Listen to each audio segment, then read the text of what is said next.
ఎత్తున సభ పెడితే మాధవన్న సంతోషంతో పెట్టిండు అనుకున్నా. మాధవన్న మీటింగ్ మతలబ్తోనే పెట్టిండు. ఎట్లయినా ముఖ్యమంత్రి గారిని అందరి ముందు అడిగితే కాదనుకుంటా ఇస్తాడని. నిజంగానే నియోజకవర్గాలలో పేదోళ్ళకి ఇండ్లు ఇచ్చే నాయకులు అంటే నాకు ఇష్టం.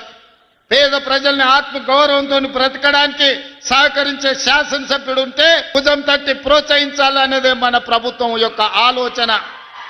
వచ్చే ఏప్రిల్ కొత్త సంవత్సరం ఫైనాన్షియల్ ఇయర్లో తప్పకుండా ఈ నర్సంపేటకు మళ్ళీ 3,000 నుంచి 3,500 ఇండ్ల మంజూరు చేసే బాధ్యత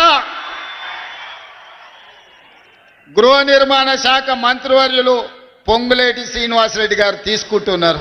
అందుకే వేదిక మనకు నిజంగానే నియోజకవర్గంలో పేద ప్రజలకు ఇల్లు ఇచ్చే మనుషులంటే ఇష్టమైతే మన ప్రభుత్వం వచ్చినాక పేద బహుజనుల మన ప్రభుత్వం వచ్చినాక ఎంతమంది పేద బహుజన ఇల్లు ఎందుకు గొలగొట్టినాం మనం హైడ్రాలో ఇల్లు కోల్పోయిన ప్రజలల్లా 80% బీసీలు.